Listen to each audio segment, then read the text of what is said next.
اب آئیں، یہ تو بعد میں آنے والے اہل بیت کے احترام اور عزت کی باتیں ہیں، ان کے متعلق یہ واقعات ہیں، لیکن خود رسول پاک کے جو شہزادے ہیں، میرے آقا صلی اللہ علیہ وسلم نے جن کی پرورش خود کی ہے، جن کے بوسے خود میرے آقا نے لیے، وہ حسن مجتبی اور حسین اعظم رضی اللہ تعالیٰ عنہما، ان کی کتنی عزت اور ان کا کتنا احترام ہونا چاہیے۔ میرے آقا صلی اللہ علیہ وسلم دونوں شہزادوں کو کندھوں پر سوار کر کے مدینے لے جایا کرتے تھے۔ اکثر باہر جاتے تو دونوں شہزادے کندھوں پر سوار ہوتے۔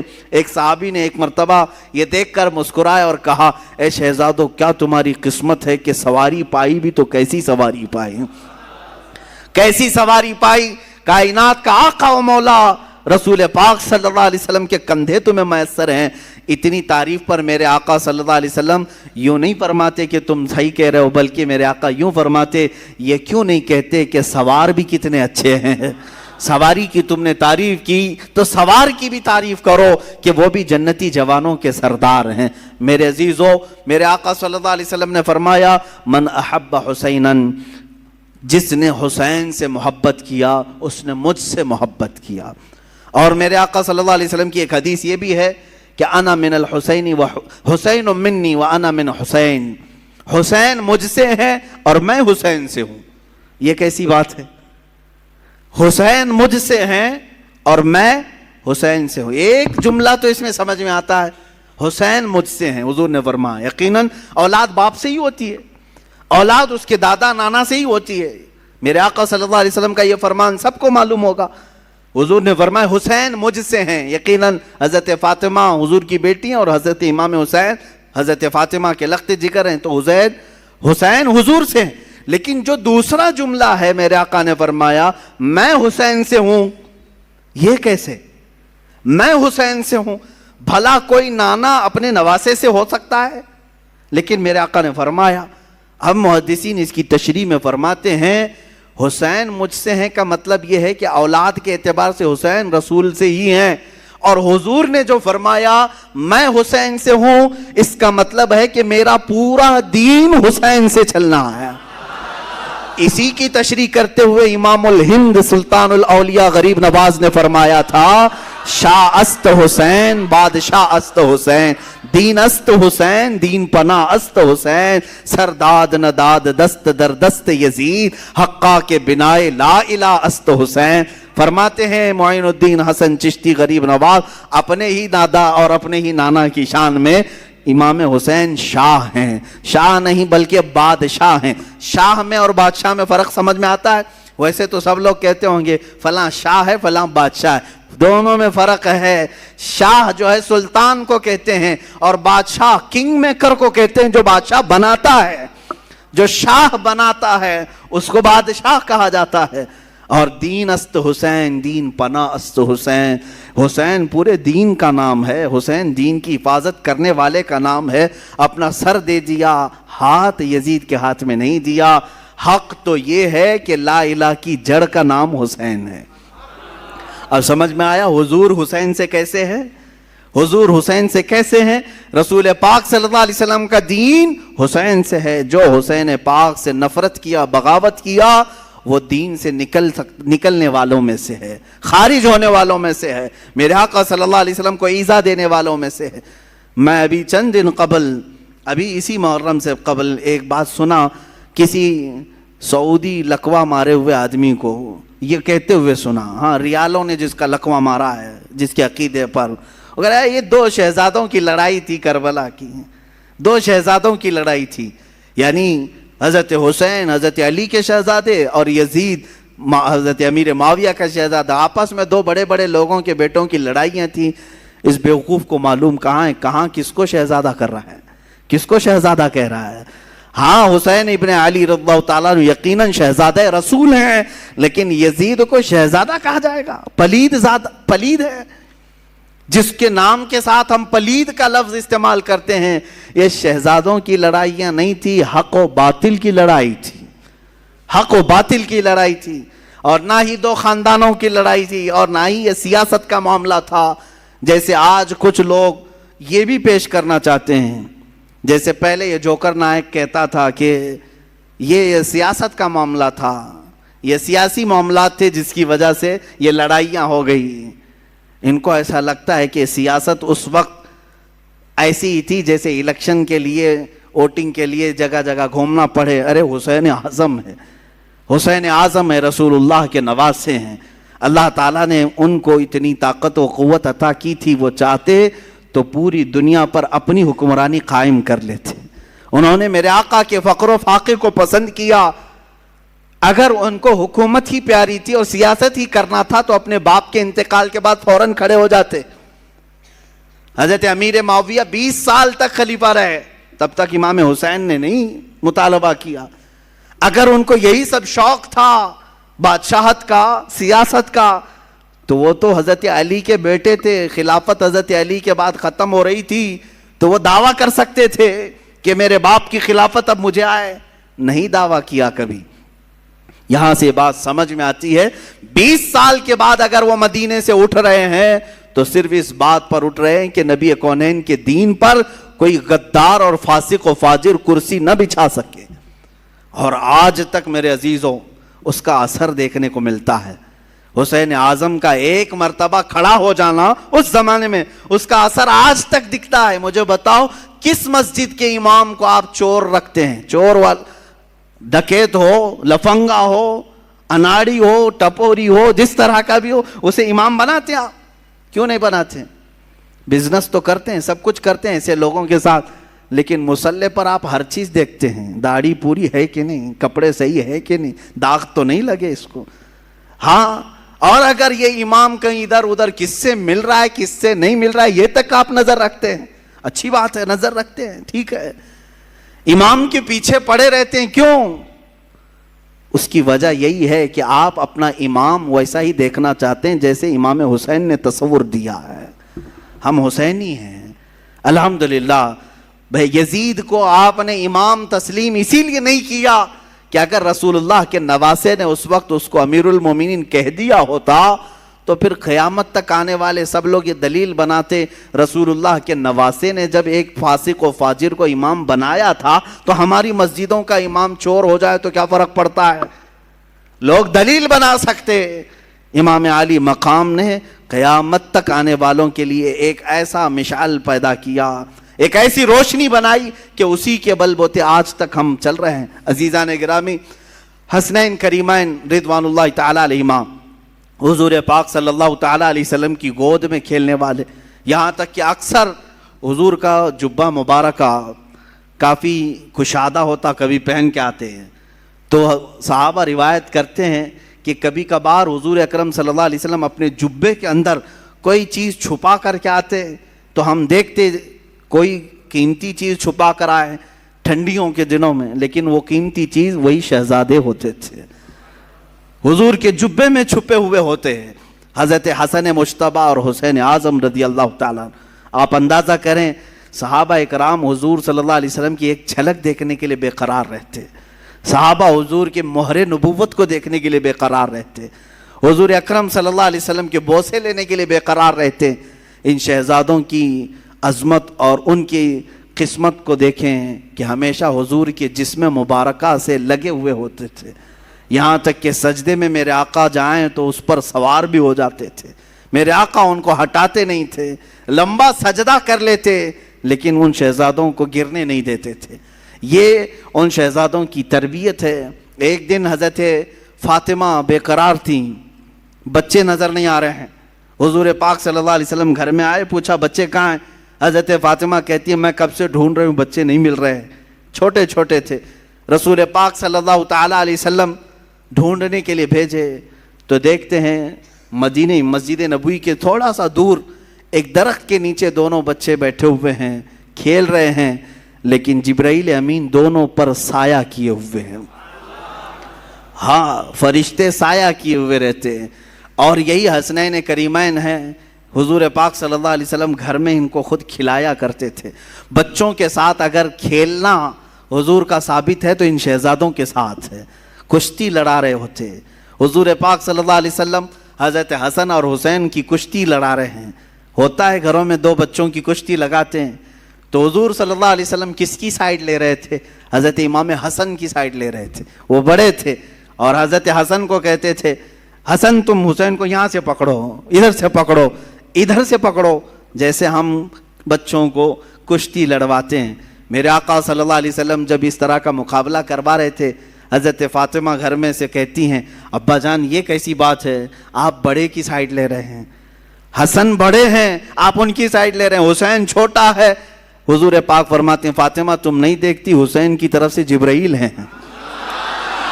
جبرائیل ان سے کہہ رہے ہیں کہ حسن کو یہاں سے پکڑو، حسن کو یہاں سے پکڑو۔ اللہ اللہ، یہ شہزادے وہ ہیں جن میں سے ایک کو سید الانبیاء سپورٹ کر رہا ہے، دوسرے کو سید الملائکہ سپورٹ کر رہا ہے۔ اور وہ گھرانہ کیسا جس کے بارے میں امام زمن کہتے ہیں بے اجازت ان کے گھر میں جبرائیل آتے نہیں، قدر والے جانتے ہیں عز و شان اہل بیت، یہ رسول اللہ کے گھر والوں کی، اور ان کو کبھی ناراض کرنا میرے آقا کو ہرگز پسند نہیں تھا۔ حضور پاک صلی اللہ تعالیٰ علیہ وسلم کبھی ان دونوں بچوں کو ناراض ہونے نہیں دینا چاہتے۔ اس سے آپ اندازہ لگا سکتے ہیں کہ امام حسین جب پیدا ہوئے ہیں اسی وقت میرے آقا صلی اللہ علیہ وسلم کے گھر میں حضرت ابراہیم کی ولادت ہوئی تھی، حضور کے اپنے بیٹے۔ بی بی ماریہ قبطیہ سے حضور کے بیٹے پیدا ہوئے، ان کی عمر 6 مہینے کی ہو گئی تھی، اور حضرت فاطمہ کے گھر میں امام حسین پیدا ہوئے۔ آگے پیچھے تھوڑی سی ایک وقت ایسا آیا کہ حضور اپنے بیٹے کو لے کر بیٹھے ہیں۔ بیٹا کتنا عزیز ہوتا ہے، بیٹا اپنا بیٹا، 2 بیٹے پہلے حضور کے انتقال کر چکے تھے، یہ تیسرے بیٹے تھے حضرت ابراہیم، اور حضرت فاطمہ کے بیٹے حسین، دونوں کو چوم رہے تھے۔ جبرائیل آئے، کہا آقا اللہ تعالیٰ کی منشا یہ ہے کہ ان دونوں میں سے کسی ایک ہی کو آپ رکھ سکتے ہیں۔ اللہ اکبر، چنو تو کس کو چنو، ایک طرف بیٹا ہے اور ایک طرف نواسا ہے۔ میرے آقا صلی اللہ تعالیٰ علیہ وسلم نے دونوں کی طرف دیکھا اور جبرائیل سے کہا اے جبرائیل حسین کو میں منتخب کرتا ہوں، اپنے بیٹے کو جس پر وار دیا، رسول پاک صلی اللہ علیہ وسلم نے اپنے بیٹے کو جن پر قربان کیا، اس حسین اعظم کا ہم تذکرہ کرنے چلے ہیں۔ میرے آقا صلی اللہ تعالیٰ علیہ وسلم نے جن کا حد درجے خیال کیا، نمازوں میں، گھروں میں اور ہر جگہ، یہاں تک کہ اگر میرے آقا صلی اللہ علیہ وسلم کسی گھر دعوت میں گئے، کھانا وہاں پر رکھا گیا ہے تو پہلے کوئی چیز منگواتے اور آدھا اس میں سے کر کے کہتے لے جاؤ فاطمہ کے گھر دے آؤ، ان کے گھر میں فاقہ ہے۔ اپنے شہزادوں کا خیال فرماتے، اپنے نواسوں کا خیال فرماتے۔ عزیزان گرامی، یہی وہ اہل بیت ہیں جن کی شان میں قرآن کی کئی آیتیں نازل ہوئیں۔ وَيُطْعِمُونَ الطَّعَامَ عَلَى حُبِّهِ مِسْكِينًا وَيَتِيمًا وَأَسِيرًا، یہ آیت ہے سورہ دہر کی 29ویں پارے میں۔ ہوا یہ تھا کہ حضرت فاطمہ کی کنیز فضہ، انہوں نے منت مانگی تھی، دونوں شہزادے بہت بیمار تھے کہ اگر یہ صحیح ہو جائیں تو ہم 3 روزے رکھیں گے، اگر یہ صحیح ہو گئے تو 3 روزے رکھیں گے۔ گھر والے، بچے صحیح ہو گئے، روزہ رکھا سارے لوگوں نے مل کر، مولا علی کرم اللہ وجہہ الکریم، حضرت فاطمہ اور یہ کنیز فضہ اور 2 شہزادے۔ حضرت علی کی کمائی 2 درہم کی تھی، باغیچے سے خدمت کے بعد 2 درہم لاتے جس سے اتنا آٹا آتا کہ 5 روٹیاں بن سکتی تھیں۔ یہ اہل بیت کا گھرانہ ہے۔ افطار میں روٹیاں بنی، شام کے وقت کسی فقیر نے آواز دی، ایک مسکین آیا، فقیر آیا، کہا میں نے سنا ہے کہ یہ رسول اللہ کے گھر والے ہیں، یہ اہل بیت ہیں، میں بہت بھوکا ہوں، مجھے کھلا دیا جائے۔ حضرت فاطمہ نے 5 روٹیاں اٹھا کر دی تھیں، پانی پی کر کے ان لوگوں نے افطار کیا، دوسرا بھی روزہ رکھا۔ دوسرے دن حضرت علی پھر آٹا لے آئے، 5 روٹیاں بنائیں۔ آج کے دن ایک یتیم بچہ آیا، افطاری کے وقت میں اس نے بھی وہی آواز اٹھائی، حضرت فاطمہ نے وہ 5 روٹیاں اٹھا کر اس یتیم کو کھلایا۔ آج پھر پانی سے افطار کیا، تیسرا روزہ تھا۔ تیسرے روزے کے دن حضرت علی خود محنت کر کے اتنے پیسے لے آئے کہ پھر 5 روٹیاں بنی۔ اس دن افطار کے لیے بیٹھے تو جیل سے چھوٹا ہوا ایک قیدی آیا، کہا میں ہر گھر کو کھٹکھٹا لیا، مجھے کوئی نہیں کھلایا، میں نے سنا ہے کہ یہ اہل بیت ہیں، رسول اللہ کے گھر والے، یہاں سے واپس نہیں بھیجتے کسی کو۔ حضرت فاطمہ نے اس قیدی کو بھی 5 روٹیاں دی تھیں۔ تیسرا دن گزر گیا، پیٹ پیٹ سے لگ گیا، بھوک کی شدت ہے، بچے طاق میں بیٹھ گئے اور حضرت علی جھک گئے تھے۔ یہ شام کا وقت تھا، میرے آقا صلی اللہ تعالیٰ علیہ وسلم تشریف لائے، گھر میں آئے، پکارا کہاں ہیں؟ آواز کسی کی نہیں آ رہی تھی، سب ایک ایک کونوں میں بیٹھے ہوئے تھے۔ اللہ کے نبی صلی اللہ علیہ وسلم نے پکارا فاطمہ، وہ آئیں، پوچھا کیا ماجرا ہے، سنایا ایسے ایسے ہم نے منت مانگی تھی۔ منت مانگو تو روزے کی مانگو اے غلاموں، اہل بیت کے غلام، خالی دھاگا باندھنے اور تالا باندھنے کی نیت منتیں نہیں ہوتی۔ منت قرآن ختم کرنے کی بھی کرو، روزہ رکھنے کی بھی کرو، یہ اللہ کو راضی کرنے والی منتیں ہیں۔ بہرحال حضرت فاطمہ نے عرض کیا کہ ایسا ایسا حال ہوا ہے۔ اللہ کے نبی صلی اللہ تعالیٰ علیہ وسلم نے فرمایا ابھی ابھی مجھ پر آیت کریمہ نازل ہوئی۔ اللہ نے فرمایا وَيُطْعِمُونَ الطَّعَامَ عَلَى حُبِّهِ مِسْكِينًا وَيَتِيمًا وَأَسِيرًا، یہ وہ لوگ ہیں جو اللہ کی محبت میں کبھی مسکین کو کھلاتے ہیں، کبھی یتیم کو کھلاتے ہیں اور کبھی قیدی کو کھلاتے ہیں۔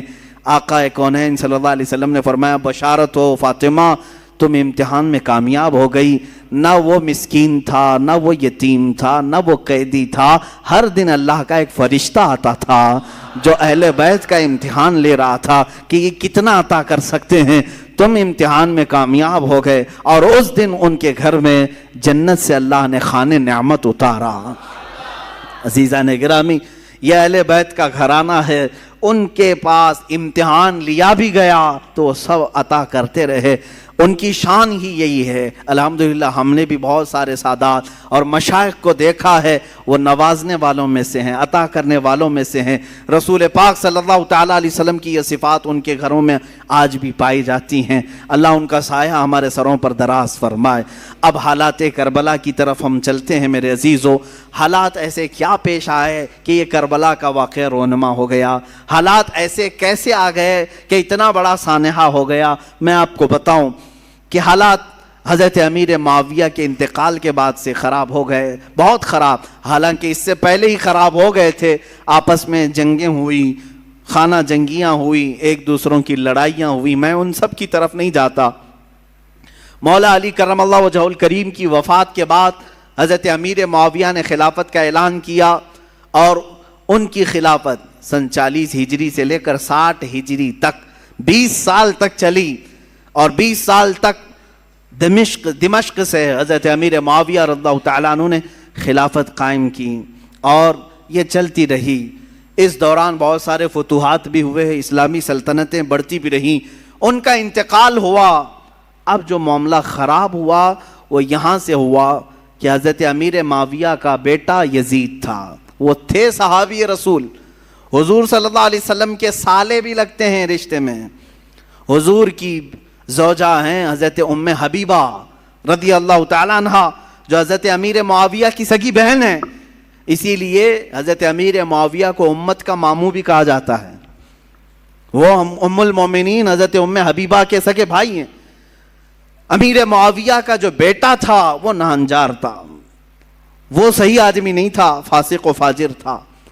ہاں یہ اور بات ہے کہ روایات یہ بتاتی ہیں کہ ان کی زندگی میں اس کا فسق و فجور ظاہر نہیں تھا، ان کی زندگی میں باپ جب تک تھے اس کی برائیاں، اس کی عیاشیاں ظاہر نہیں تھیں۔ جیسے ہی ان کا انتقال ہوا تخت پر یزید بیٹھا، یزید جیسے ہی خلافت قائم کر لیا دمشق میں، اور ملک شام والوں نے سب بیعت کر لیا، یزید کو حاکم مان لیا، اس کو خلیفہ امیر المومنین تسلیم کر لیا۔ لیکن جو صحابہ تھے، بڑے صحابہ، انہیں معلوم تھا اس کے حالات خراب ہیں، یہ اچھا آدمی نہیں ہے۔ اس کا شراب پینا بھی ثابت تھا، اس کا نماز ترک کرنا بھی ثابت تھا، دن بھر اس کا بندروں سے اور جانوروں سے کھیلنا بھی ثابت تھا۔ یہ سب چیزیں جنہوں نے دیکھا ہے، کیا اسے اپنا حاکم تسلیم کر لیں گے؟ یہ ہمارا زمانہ نہیں ہے جو ہم کسی پاگل کو بھی حاکم تسلیم کر لیتے ہیں۔ ہاں، یہاں کسی ڈمرو بجانے والے کو بھی ہم بٹھا لیتے ہیں، گدھے کو بھی سر پہ بٹھا لیتے ہیں۔ یہ زمانہ نہیں تھا، وہ صحابہ کا زمانہ تھا، وہ تابعین کا زمانہ تھا۔ وہاں نماز ترک کرنے والے کو بھی حاکم نہیں بنایا جاتا۔ تو یہی معاملہ ہو گیا۔ یزید کی خلافت کا اعلان ہونے کے بعد صحابہ میں آپس میں یہ باتیں گردش کرنے لگ گئی کہ آخر اس کو کیسے تسلیم کیا جائے۔ اس وقت جو خلافت کے امیدوار تھے، جو اہل تھے، وہ اور بھی صحابہ تھے، جیسے مکہ مکرمہ میں حضرت عبداللہ بن زبیر رضی اللہ تعالیٰ، یہ حضرت زبیر کے بیٹے حضرت ابو بکر صدیق کے نواسے، حضرت اسما کے بیٹے حضرت عبداللہ، یہ مکہ میں تھے، وہ بھی خلافت کے اہل تھے۔ مدینہ طیبہ میں حضرت امام حسین رضی اللہ تعالیٰ عنہ تھے، اور حضرت عبداللہ ابن عمر بھی تھے، حضرت عبداللہ ابن عباس بھی تھے، حضرت عباس حضور کے چچا کے بیٹے، یہ بڑے صحابہ موجود تھے اس وقت۔ لیکن یزید نہ صحابی ہے، نہ حضور کی زندگی میں کبھی رہا ہے۔ حضور کی وفات کے 15 سال بعد تقریباً وہ پیدا ہوا ہے، 25 ہجری میں۔ اس کو جب خلیفہ بنایا گیا تو ظاہر سی بات ہے معاملات خراب ہو گئے۔ اب یزید نے طاقت کے بل بوتے، اپنے سورس کے بل بوتے اپنی خلافت کو قائم کرنا شروع کیا۔ اب اسے خطرہ جو تھا وہی مکہ سے تھا، مدینے سے تھا اور کوفہ سے تھا۔ کوفہ میں حضرت علی کے چاہنے والے بہت لوگ تھے۔ کوفہ حضرت علی کے محبین کا ایک مرکز تھا پہلے سے، اگرچہ ان لوگوں نے پہلے بھی دھوکہ دیا ہے۔ حضرت علی کا انتقال بھی کوفہ میں ہوا، حضرت امام حسن کا بھی زہر دیا گیا کوفہ میں، یہ سب حالات ہوئے، لیکن وہاں چاہنے والوں کی کثرت بھی بہت تھی۔ اور اکثر ایسا ہوتا ہے کہ آج بھی چاہنے والے بہت ہوتے ہیں لیکن کچھ غداری کرنے والے ہوتے ہیں، تو ان کو آج بھی کوفہ سے جوڑا جاتا ہے کہ کوفی تو نہیں ہے، یہ مسل مشہور ہو گئی ہے۔ تو امام حسین مدینہ میں تھے، عبداللہ بن زبیر مکہ میں تھے۔ یہ ان جگہوں پر سے خطرہ لاحق تھا کس کو؟ یزید کو، کہ اگر یہ لوگ بغاوت کر گئے، یہ لوگ اگر میری خلافت کو تسلیم نہیں کیے تو ایک بہت بڑا طبقہ مسلمانوں کا ان کی طرف چلا جائے گا، اور پھر میری خلافت کو قائم کرنا بہت مشکل ہو جائے گا۔ اور اس کے جتنے مشیر تھے وہ سب کے سب عیاش قسم کے تھے۔ ایک بات یاد رکھیں، کبھی حاکم ڈینجر بنتا ہے تو اس کے مشیروں کی وجہ سے۔